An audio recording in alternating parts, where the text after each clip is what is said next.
Thanks everybody for being here, and I'm going to turn it over to Peggy McGrath, our introducer today. Thank you. But I'm a member of the Science Committee. Years ago, I became aware of the importance of the Water Reclamation Department of Chicago when I was researching the district to be able to know if they could remove pesticides from our water. And that's the path I met Debra. She had been on the Board of Commissioners for almost 15 years. These commissioners are elected to terms that are 6 years each. It was during her third term that she was tapped to lead the Environmental Protection Agency, the EPA, District 5. This district, the largest of all of the districts, comprises of 6 states with over 1,000 people working as staff. These states include Illinois, Michigan, Wisconsin, Indiana, Minnesota, and Ohio. The first 5 states totally surround our precious Lake Michigan. With Trump's second term, Susan was asked to resign.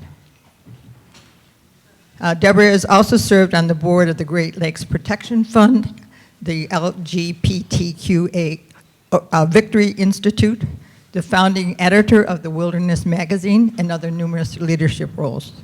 Debra was born at Michael Reese Hospital, and soon her family moved to Texas. With other stops along the way, she came back to Chicago in the 80s. Yay! Her degrees are from Gloucester College, Johns Hopkins University, Columbia College in Chicago. This afternoon, Debra shares the multiple dangers of our water supply and water quality, along with options for us to counter these threats. And now I am very proud to introduce Debra Shore.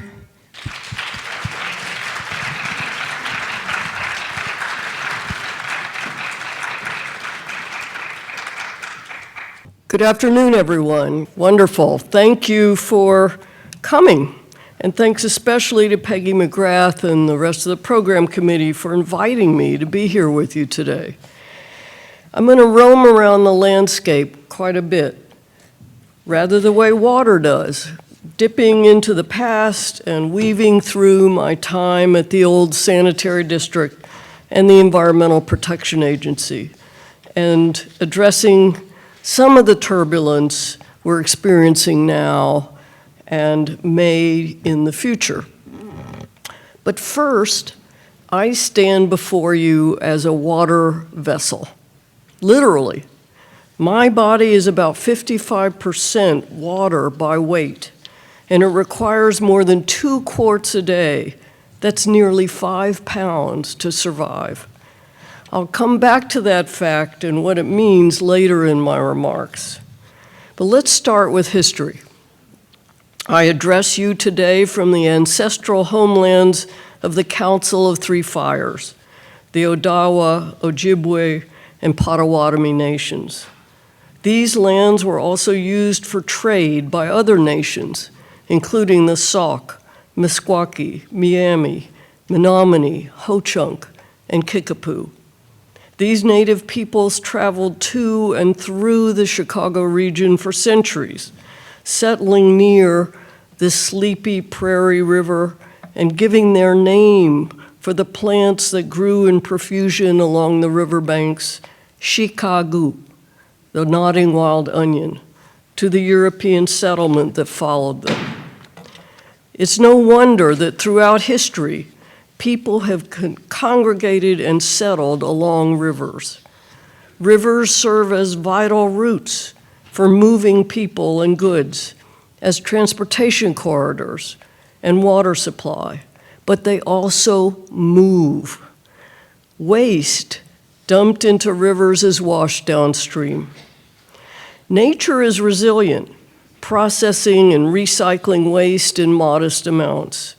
Sunlight can disinfect bacteria. Nutrients cycle into fertilizer. But as the number of people increases, their waste overwhelms the capacity of natural systems to deal with it. Rivers and harbors become polluted, and people get sick. So this image shows the Chicago region where the retreat of the last glacier scraped a basin and left this eastern subcontinental divide that separates the Lake Michigan watershed from the Mississippi and runs indeed right through Oak Park. And this is what it looked like before we began manipulating the landscape further. That line down the middle is that eastern subcontinental divide, and you see blotches of pollution in the lake because people dumped all manner of human and animal and industrial waste into the Chicago River, flowing into Lake Michigan. Stephen Johnson wrote a wonderful book called How We Got to Now, and I'm going to quote from it. He wrote, "Building a city on perfectly flat land would seem like a good problem to have. You would think hilly, mountainous terrain like that of San Francisco, Cape Town, or Rio would pose more engineering problems for buildings and for transportation. But flat lands don't drain. And in the middle of the 19th century, as the population of Chicago began to grow rapidly following the completion of the Illinois and Michigan Canal, gravity-based drainage was key to urban sewer systems." I quote again, "We rarely think about it," Johnson adds, "but the growth and vitality of cities has always been dependent on our ability to manage the flow of human waste that emerges when people crowd together. From the very beginnings of human settlements, figuring out where to put all the excrement has been just as important as figuring out how to build shelter or town squares or marketplaces." So this illustration just kind of shows the very busy waterfront, the use of the Chicago River for conveying not only waste but goods and all kinds of traffic. And imagine this teeming metropolis with no system for managing its wastes, apart from tossing everything from stockyards, tenements, farms, and industry into the Chicago River, which itself bustled with boats plying the Great Lakes with cargo and barges heading toward the Mississippi. Try to imagine the smell and the filth and the lack of a safe source of drinking water. I don't even know if we can conjure up the scenes and smells. So it was in a desperate effort to protect drinking water and avoid potentially catastrophic epidemics of cholera and typhoid that the city fathers created the Chicago Sanitary District in 1889. Their solution was to dig a canal connecting the main stem of the Chicago River and its south branch with the Des Plaines River, 28 miles distant, and to use water from the lake to flush Chicago's waste downstream, away from the lake. And you can see that illustrated in this image, the Chicago Sanitary Ship Canal, breaking through, however, that natural barrier, the eastern subcontinental divide that separated the Lake Michigan and Mississippi watersheds. This massive engineering project, the reversal of a river, certified Chicago's reputation as a city of bold thinkers and big shoulders. In addition, by protecting and securing a safe source of drinking water, it allowed Chicago to become a great metropolis. As historian William Cronin called it, nature's metropolis, where nature and capital intersect. But, and I want you to remember this, it's been said that all problems started out as solutions. Indeed, the solution to the problem of Chicago's contaminated drinking water was to dig a canal and reverse a river. And I would submit it worked spectacularly. Yet that solution, in turn, created several new problems. Again, this shows the connection across that divide by the Sanitary Ship Canal and later the Cal-Sag Channel. So one of the problems that it created was that it connected the Lake Michigan watershed with the Mississippi, which had no natural or permanent hydrologic connection, and thus created what's been called a highway for environmental havoc, allowing the passage of invasive species like zebra mussels and quagga mussels and invasive carp to devastate both river and lake ecosystems. In a new book titled Great Lake, An Unnatural History of Lake Michigan, former Loyola professor Theodore Karamansky notes that in the centuries since the native peoples hunted mammoths near its shores, Lake Michigan has had a dramatic evolution, growing, then shrinking, leaving the shoreline miles from its current location. The Native Americans adjusted their settlements and lifestyle to the lake's many changes. On the contrary, Karamansky said in a recent interview with Dave Dempsey, in historic times, invasive European Americans exploited the lake in ways that have changed it. The shaping of Lake Michigan into an unnatural, human-altered landscape by every subsequent generation is something that all residents of the region need to appreciate. Of course, those alterations were driven by what were regarded as good intentions, but intentions that were oblivious of the full impact of their actions. Karamansky is seriously down on invasive mussels. He describes them as the most pervasive detrimental impact on Lake Michigan, introduced into the lake through the unregulated discharge of ballast water from vessels using the St. Lawrence Seaway. Today, there are about 480 trillion quagga mussels on the floor of Lake Michigan. To put this invasion in perspective, there are only 3 trillion trees in the entire world. These mussels, known as filtering bivalves, are destroying the plankton that are the basis of the lake's food chain. Once a prolific fishery, Karamansky says, Lake Michigan is becoming a biological desert.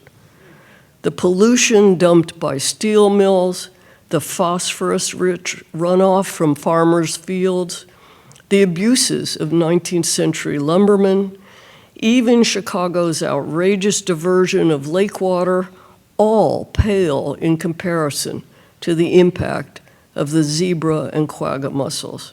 And that was a quote from Karamansky.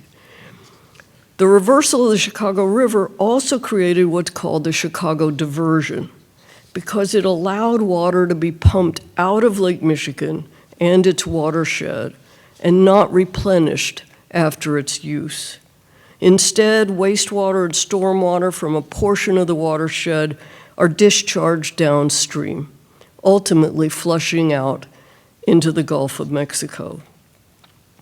This diversion infuriated other Great Lakes states, prompting them to sue Illinois, and resulting in a Supreme Court decision in 1967 that capped the amount of water that Illinois can withdraw from Lake Michigan at 3,200 cubic feet per second. That's approximately 2.1 billion gallons a day.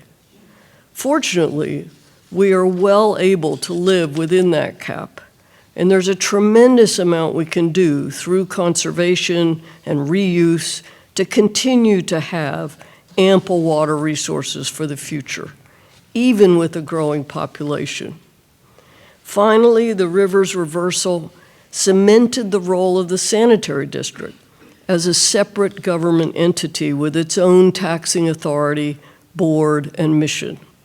That's all good, except that this governance structure separates used water and stormwater from the treatment and delivery of drinking water, creating significant and possibly insurmountable barriers to managing water as a renewable entire resource. By 1989, when the Chicago Sanitary District had expanded to provide sewage treatment to municipalities throughout Cook County and changed its name to the Metropolitan Water Reclamation District in honor of its centennial and to distance itself from the odorous connotations of sewage treatment, the Chicago metro area had grown to more than 9 million residents, with nearly 3 million in Chicago itself. In 2005, the Metropolitan Water Reclamation District received authority from Cook County via a state statute to manage stormwater for the county through the deep tunnel and reservoir system and through new stormwater detention basins, green infrastructure installations, and other projects. And this authority came with some additional tax revenue as well. So there you have it. We've built a grand metropolis at the southern tip of a Great Lake. We have ready access to nearly 20% of the world's fresh surface water. And we use drinking water in a wheelbarrow called a toilet, waiting to convey our waste to a treatment plant and then send it downstream to the Gulf. Interwoven through this story is a tiny rivulet who's washed up here today named Debra Shore. Born in Chicago, within shouting distance of Lake Michigan, bathed in a womb of Great Lakes water. Shortly after my birth, my parents moved to Dallas, Texas, where I grew up. However, by the early 90s, I had moved back to Chicago, and I found a group of volunteers endeavoring to restore remnant prairies, oak savannas, wetlands, and woodlands along the North Branch of the Chicago River. I was taken with their work and the chance to get to know nature near where I lived. So I kept going back to cut brush, pull weeds, collect seeds, and engage in what the Jewish faith calls tikkun olam, our imperative to repair the world. Philosopher and writer Bill Jordan has said that, quote, restoration is a reciprocal act, that in working to restore nature, it restores us, our bodies, and our spirits. And indeed, I have found that to be so. And in these places where volunteers and staff of the Forest Preserve District have been working for decades, we now see rare species of bees and butterflies, flowering plants and grasses, birds and salamanders coming back. It is truly wonderful and worthy work. And in the mid-1990s, the conservation leaders in this region launched an ambitious public-private alliance called Chicago Wilderness to work across organizational and jurisdictional boundaries to protect, preserve, and restore the biological diversity of the greater Chicago metropolitan region, stretching in a crescent around the southern tip of Lake Michigan from southeastern Wisconsin through the Indiana dunes to the harbor country of southwestern Michigan. Here, protected and restored natural areas harbor globally significant assemblages of plants and animals. Some species, like the Heinz emerald dragonfly, found in few other places on our planet. I fell into a project of launching and editing a quarterly magazine called Chicago Wilderness, and here you see the cover of the inaugural issue that was published in November of 1997. But I also began to be more involved in local politics, as the work of habitat restoration had been criticized and challenged in Cook County. It might come as a surprise to you, but it is not, in fact, well understood that oak woodlands need to burn to remain healthy, that not everything that is green is good, that the disappearance and removal of large predators, the fragmentation of habitat, the suppression of fires, have all resulted in the degradation of our local nature. Thus, I and many others began to advocate for more resources and better care of our precious forest preserves, to help elect more reform-minded commissioners to the Cook County Board, which also oversees the Forest Preserve District, to found a watchdog and advocacy group called Friends of the Forest Preserves, and to demonstrate widespread support for protection and restoration of our priceless natural areas.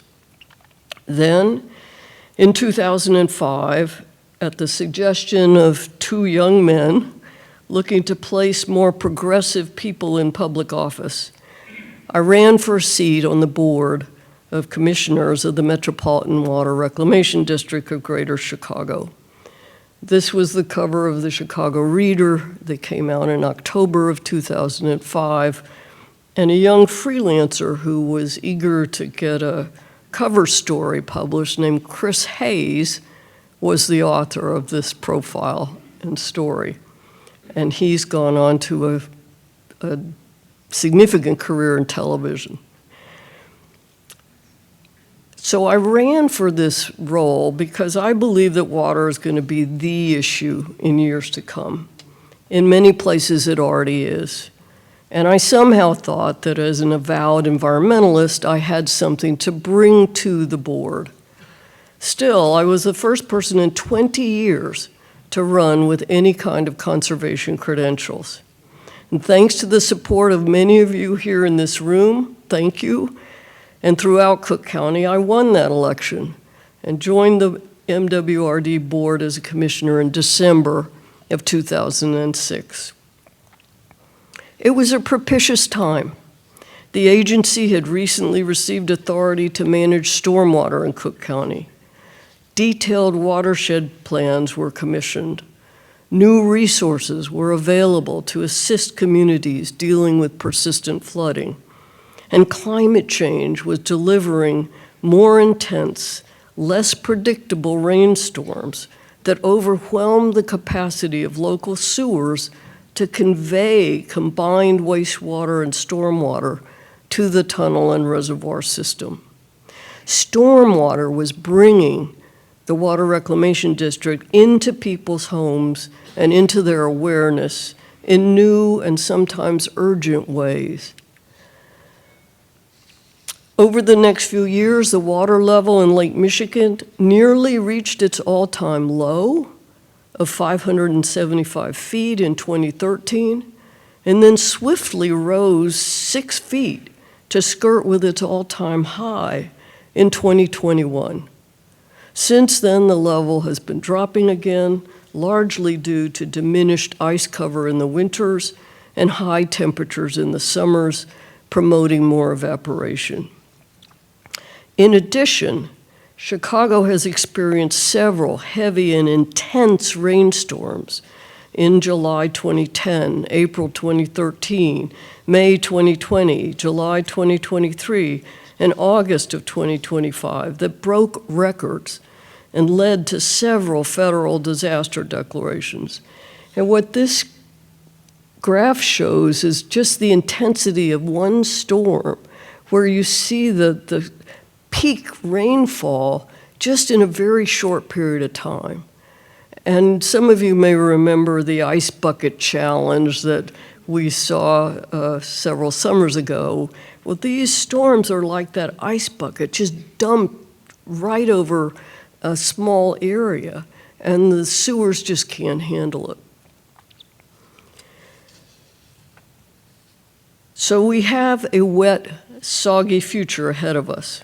We can't dig enough tunnels and reservoirs to hold all the water that has come and will come. And federal support to build and replace much of our infrastructure has now dried up. No one knows whether it will ever flow again in the amounts and direction most needed by urban areas. The affordability of drinking water is another pressing issue in Cook County, and some residents and communities have trouble paying their water bills. We see stark disparity in the rates that residents in less affluent communities located farther from Chicago pay for their water than those that have their own water treatment plants along the lakefront and can sell water to more distant municipalities. So this chart shows the range in water rates in 2021. Those at the far left that are below the Chicago line are all municipalities that have their own water treatment plants, Evanston, Wilmette, and so on, along the lakefront, and the rest are municipalities within Cook County. And you see the variation in rates.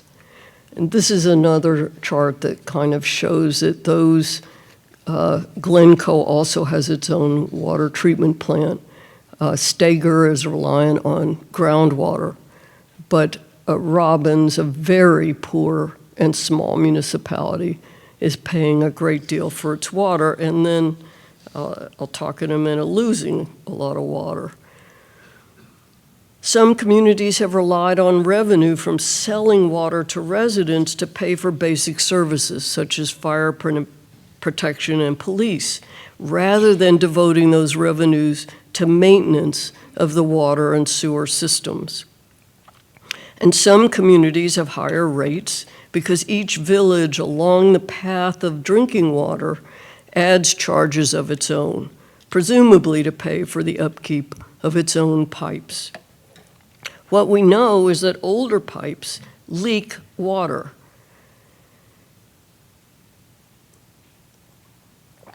And that's water that's already been pumped from the lake, treated with chemicals at a water treatment plant, and sent through a network of pipes to homes and businesses. But the water that doesn't arrive at the faucet is called non-revenue water. And in some places, leakage rates are as high as 30 to 40%. That water is worth millions of dollars not getting to homes and businesses that need it and causing a significant drain on municipal budgets. Chicago has done a pretty good job of reducing its leakage rate below 10% over the last 20 years. But villages like Maywood, Melrose Park, Flossmoor, and Riverdale have significantly higher leakage rates, 30% or more, and no money to apply to repair or replace those leaking pipes. Imagine if you were losing 30% of your savings account every year. So this just shows some of the challenges and why water is becoming much less affordable for some residents. I want to mention another form of water loss that we hardly consider, and that's called virtual water. Virtual water is the amount of water used to make a product or to grow food and is thus embedded in that product.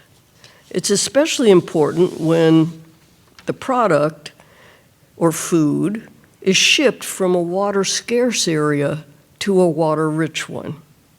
A tomato, for instance, is basically a big red water balloon. It's 94% water.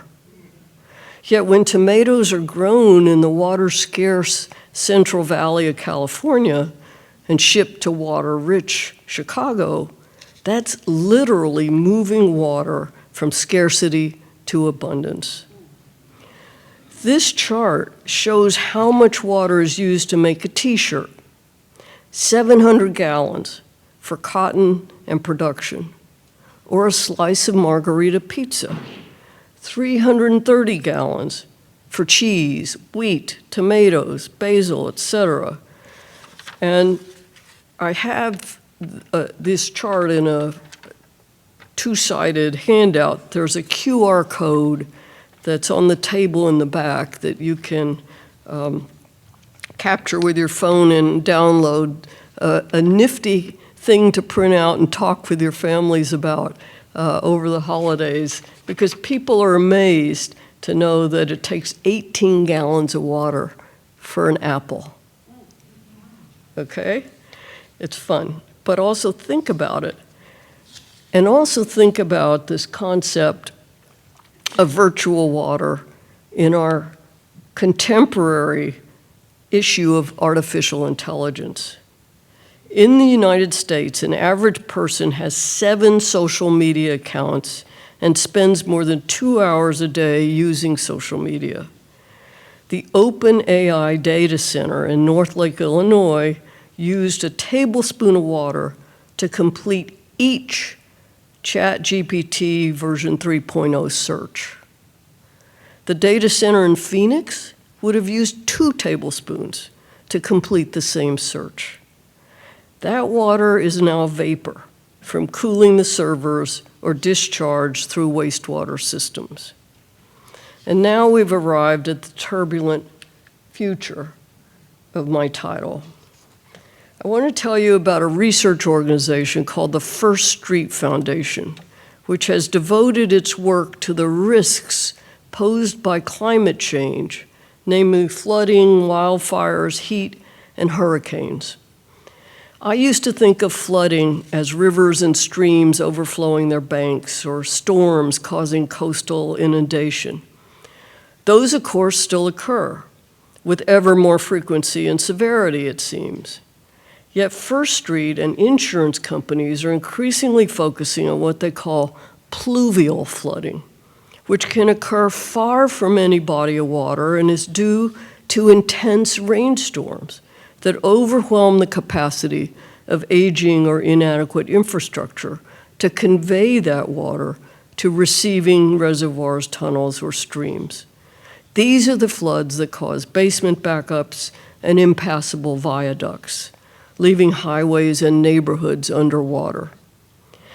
After releasing significant research identifying flood risk across the country, more recently using census tract level data, the First Street Foundation has identified what they call climate abandonment zones. These are places where people have already left and more are projected to leave due to repeated flooding in urban areas. Look at the map of these areas around the country, and we see large swaths of northeastern Illinois, Michigan, Indiana, and part of Ohio. Will County is ranked number 2 among fast-growing areas with the most census blocks in climate abandonment areas. The First Street Foundation estimates that these new climate abandonment areas will lose approximately 5 million people, and the current climate abandonment areas have already lost 2.5 million. Consider for a moment the effects of population loss on these municipalities, counties, and states. Climate abandonment areas face a series of emerging, and I would add cascading, social and economic obstacles. As people move away, property values decline and rates of appreciation slow. People who can't afford to leave, often elderly or infirm residents, are the ones who remain, changing the demographic makeup of communities, leaving behind the most vulnerable and many in need of social services. This also means that local governments dependent on property taxes to support basic services will see decreased revenues. The cost of buyout programs increases, and so on. Countering this out-migration in Northeast Illinois will be people moving to the Great Lakes states because of our access to fresh water, a kind of climate migration into the Great Lakes Basin. But those people will likely move to higher ground or drier ground. So the disruption projected by the First Street Foundation analysis remains stark and sobering.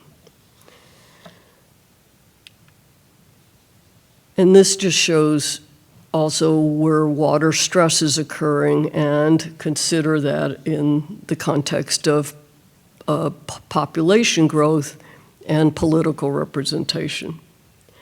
As Peggy mentioned in her introduction, President Biden appointed me to be the regional administrator for US EPA Region 5 in late October 2021, where I served until January 20th of this year. And as she noted, it's comprised of 6 Midwestern states and 37 federally recognized tribal nations. It also hosts the EPA's Great Lakes National Program Office and is the largest of its 10 regions. Earlier this month, EPA celebrated its 55th birthday. I am old enough, and a couple of you are too, to recall the first Earth Day, also 55 years ago, designed as a national teach-in about the environment in April, and leading to the establishment of EPA later that year. Time magazine photos of a fire on the Cuyahoga River in Cleveland in the summer of 1969 with black smoke billowing through the city, repeated instances of deadly smog blanketing American cities, and the publication of Rachel Carson's deeply researched indictment of the chemical pesticide DDT and other toxins in Silent Spring, published in 1962, all led to an upwelling of support for doing something to reverse our widespread depredations of the environment. If we have some time at the end of my presentation, remind me to share a story with you about the Rachel Carson Room at EPA headquarters. But as a brief aside, Silent Spring was published in a three-part series in the New Yorker magazine in June 1962. And following its publication, this letter to the editor appeared. And it reads, Miss Rachel Carson's reference to the selfishness of insecticide manufacturers probably reflects her communist sympathies, like a lot of our writers these days. We can live without birds and animals, but as the current market slump shows, we cannot live without business. As for insects, isn't it just like a woman to be scared to death of a few little bugs? As long as we have the H-bomb, everything will be okay. The publication of Silent Spring, as I noted, helped to spur widespread recognition that we have been polluting our environment, harming public health, and endangering our future. President Nixon, urged by his advisors to act, issued an executive order in 1970 creating the EPA and the subsequent aspirational pieces of legislation giving the agency regulatory tools to clean the nation's air, waters, and land. Legislation like the Clean Air Act, the Clean Water Act, the Safe Drinking Water Act, the National Environmental Protection Act, and these passed with broad bipartisan support. Bill Ruckelshaus, former Attorney General of Indiana and an Assistant Attorney General in the Civil Rights Division, was named EPA's first administrator. And in a fascinating profile many years later, he suggested that what helped build popular support for EPA was the advent of color television, which had not been widely adopted until the mid-1960s. Suddenly, people could see the orange gunk pouring from the end of a pipe into a river, or the eerie green of toxic waste and oily sheens leaking from abandoned barrels.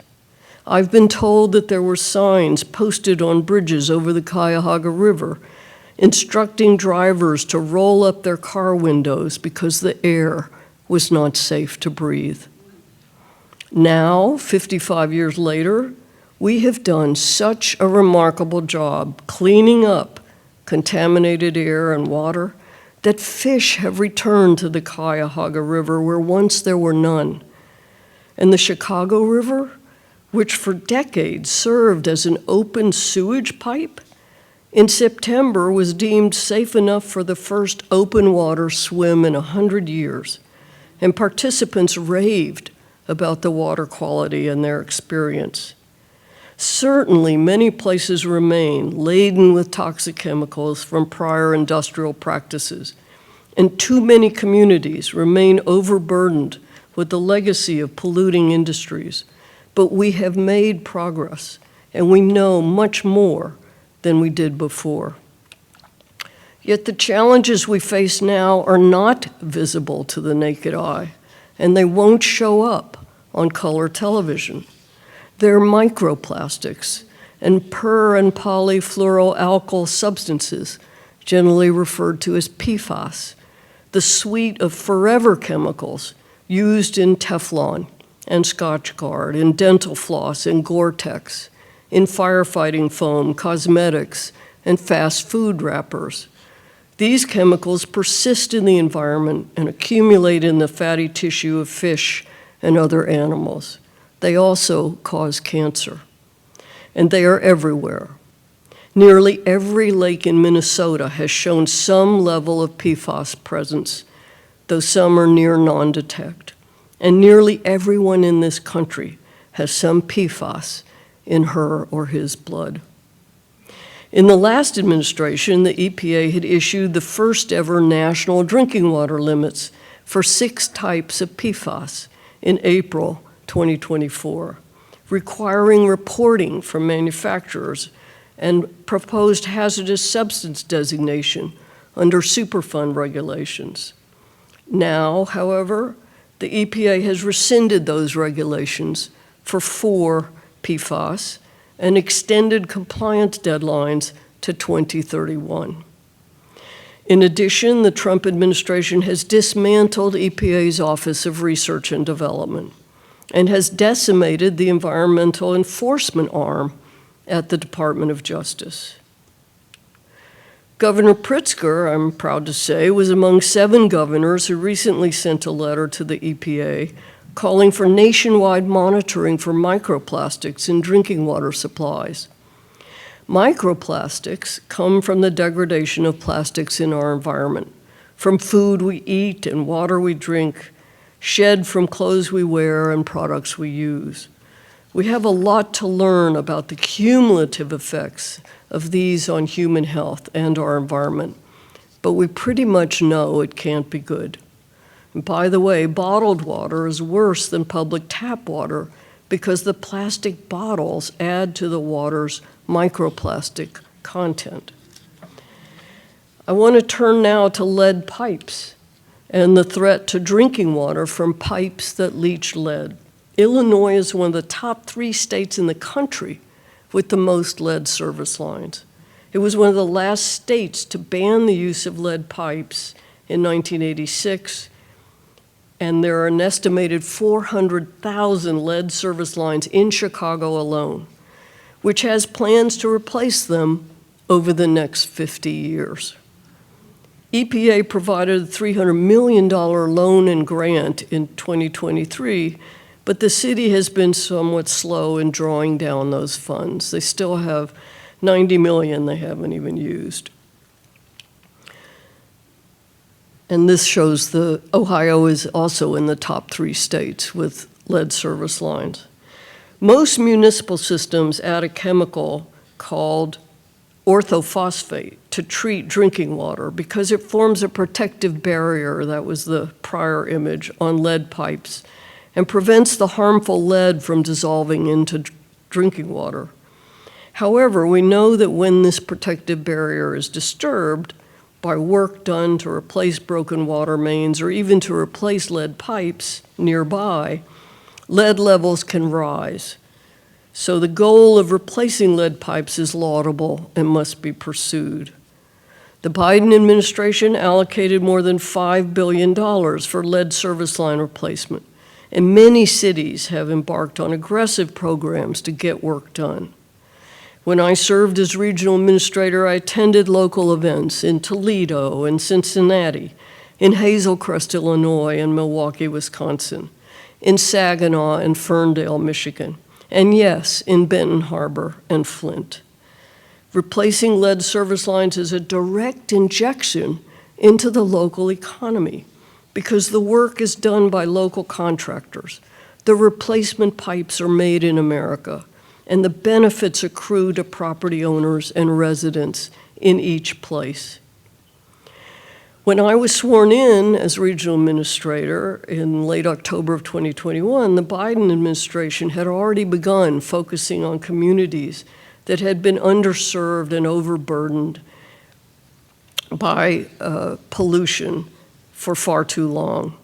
Often communities in low-lying areas, less affluent, with many people of color residing there. We called them environmental justice or EJ communities. In addition, there was a growing recognition that people living in these communities were often subjected to multiple stressors: toxic air emissions from many sources, polluted waterways, lead and other heavy metals contaminating soils, noise, and so on. More attention was being paid to the cumulative impacts of exposure to these stressors, and EPA worked together with the city of Chicago and a few other communities to develop cumulative health impact studies. One of the initiatives I'm most proud of during my time as regional administrator was our collaboration with the Bad River Band of Lake Superior, Chippewa in northern Wisconsin. Where the band's ancestral lands border Lake Superior lie globally significant wetlands called the Bad River and Kakagan Sloughs, harboring wild rice beds that have supported tribal members for generations.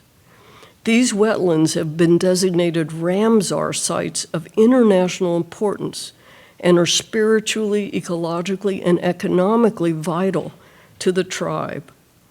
Yet these special places are threatened by activities both on and off reservation lands, legacy contamination from mining nearby, oil pipelines crossing 12 miles of the reservation on an expired easement, and a current proposal to reroute the pipeline 41 miles around the reservation, crossing numerous rivers and streams that feed the protected sloughs.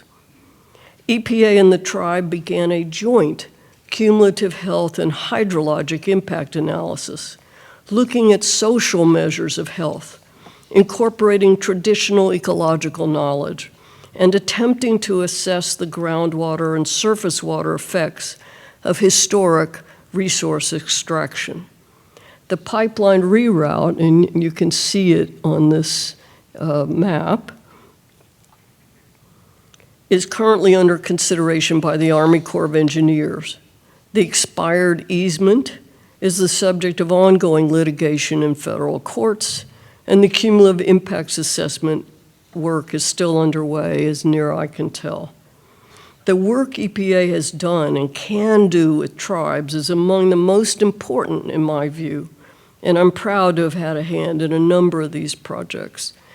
And by the way, on that image, there's a really excellent documentary called Bad River, which I encourage you all to download and view. You'll find it quite interesting.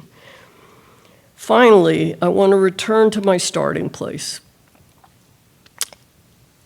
I stand before you as a water vessel. David Suzuki has written, quote, "Water enters our bodies, circulates through it to the rhythm of the heart, ceaselessly carrying food, fuel, and cellular and molecular detritus to and from various organs of the body. Water seeps through our skin, escapes from our lungs as vapor, and exits every opening in our body. It then re-enters the hydrologic cycle, trickling into the soil, entering plants, evaporating into the atmosphere, entering bodies of water. In this way, water circulates endlessly from the heavens to the oceans and land, held briefly within all living things before continuing the cycle. You might see the whole enterprise of life as just a vehicle for the transformation of water. If a hen is the egg's way of being born, then human beings are the way water molecules get to talk to one another.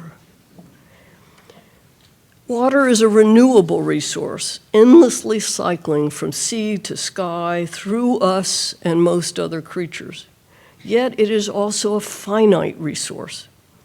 Unlike fossil fuels, there are no substitutes for fresh water, the substance on which virtually all life depends. Now consider this. There are twice as many people alive today as there were in 1970, when the EPA was established. That's 4 billion more water vessels in human form than 55 years ago.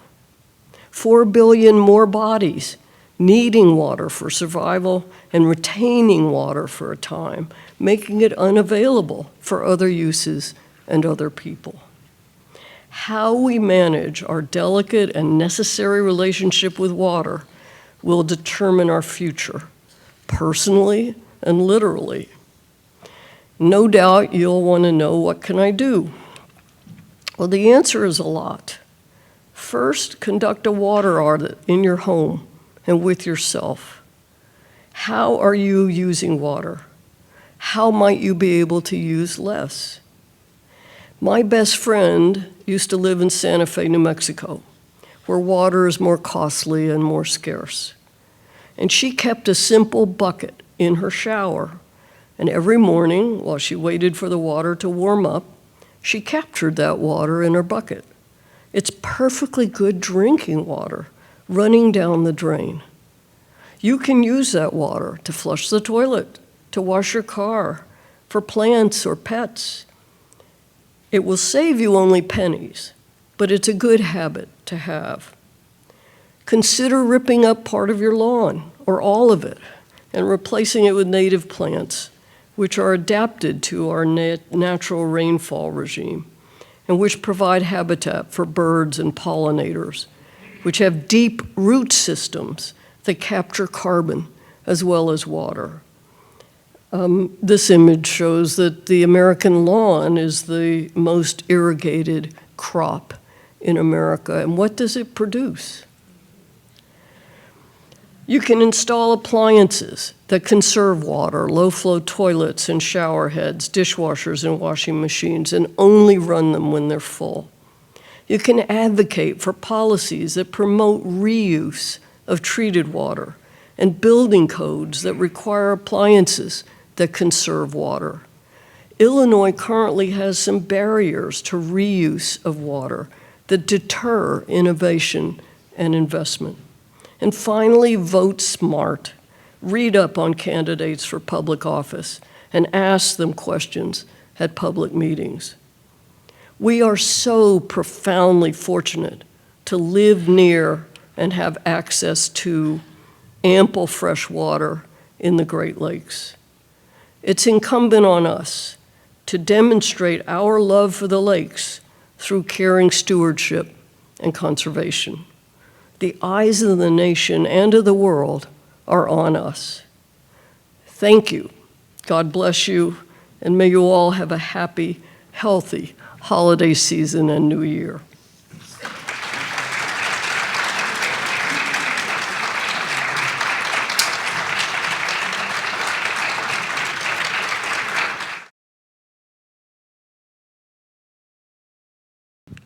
I noticed one of the things you didn't address was pharmaceuticals.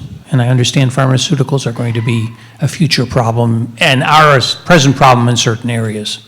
What's being done about that? So thank you for mentioning that. One of the things I'm proudest of in my time at the Water Reclamation District was working with the Cook County Board to get an ordinance passed unanimously by the county board in 2016, establishing a pharmaceutical take-back program in Cook County, because the Water Reclamation District can't remove everything that's flushed down toilets or that excreted in human waste through the wastewater treatment process. And indeed, levels of pharmaceuticals are being found in water bodies and in fish and other aquatic life. There's more to be done. We need to force the pharmaceutical companies to pay for the costs of a collection program. It's done in Canada and Mexico and other countries. But at least Cook County is collecting many thousands of pounds of pharmaceuticals in their collection program, and then they're safely disposed of. But our bodies don't absorb all the drugs that we take. In fact, some are designed not to be fully absorbed, and so what we excrete ends up in waterways, and it's a growing problem. I am just curious. I am very, very grateful that the streets are salted and sanded and cleared. But when I hear that there are thousands of tons of salt purchased every year to put on the streets, then that ends up in the storm sewers, I guess. What impact does that have? What can change and still clear the streets?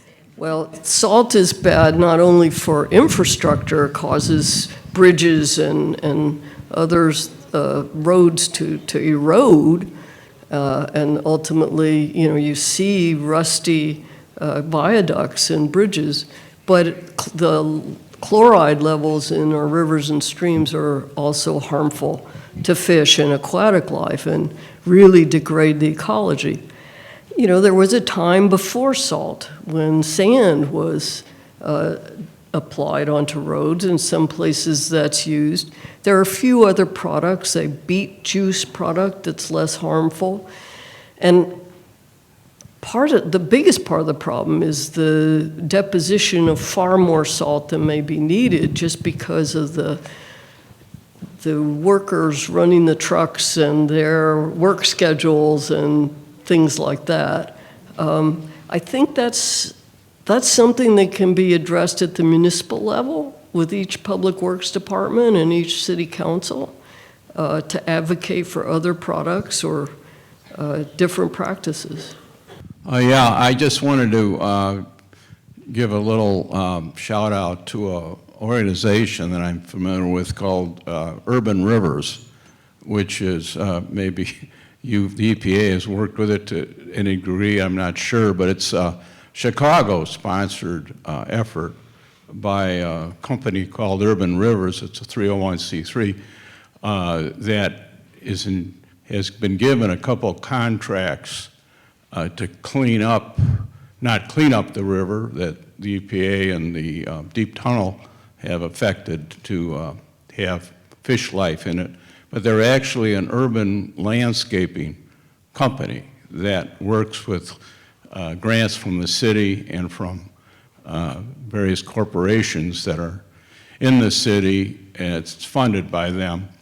And they have planted, going back about 10 years, plantings along the banks of the East Branch of the Chicago River, starting at North Avenue and then south to Division. And this is the idea here is they've already started a river walk, feature where they've actually put boardwalks in and you can enter and walk along there.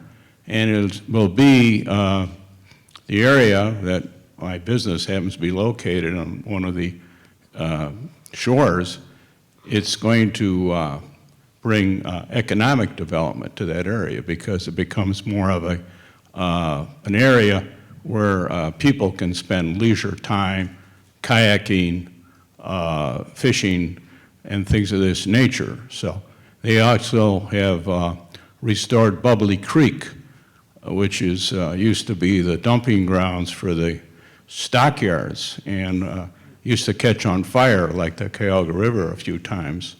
But that's two of the accomplishments, and if anybody wants to contribute to them or find out more about them, the area between North Avenue and Division is called the Wild Mile, and it's always been a flyway for geese and duck and all that, but now they have they've got more species in the area with the islands and the hydraulic plantings that they've put in, that it's actually encouraging more development, and they're bringing in church groups, student groups, a lot of the high schools in the area participating, basically become the first local park in that area near Lincoln Park that doesn't have a park. So anyway, urban rivers. Thank you. I am aware of their work, and it's really exciting. And indeed, we have a man-made waterway, manipulated, highly channelized, not natural banks, but they're discovering and inventing ways to rethink and remake habitat for fish and other creatures. And there's a lot of innovation, and I'm glad to say the work on Bubbly Creek commenced on my watch, and I hope it continues. Is anyone working on a machine to scrape the bottom of the lake and remove the mollusks and filter them out and destroy them? I don't know. It seems like it would be possible. One point, I know you have to get a lot of stuff into your speech, but you mentioned lawns. And, you know, they were done for a reason. It sanitized the area.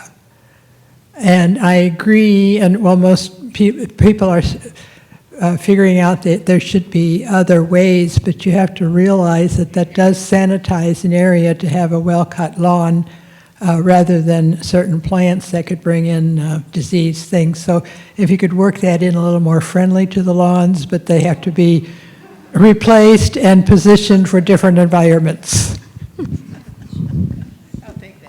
Deborah, you said vote wisely. That's a responsibility I take very seriously. I always find at the Metropolitan Water Reclamation District races the most difficult and time-consuming to try to figure out who to vote for. Now that you're out of government, will you be making endorsements in those races, which I strongly encourage you to do? Thank you. It's also become more difficult because neither the Chicago Sun-Times or the Chicago Tribune now make endorsements in that race. They used to be a source of some information that voters could access to learn more about candidates, but I will take that under advisement. Thank you.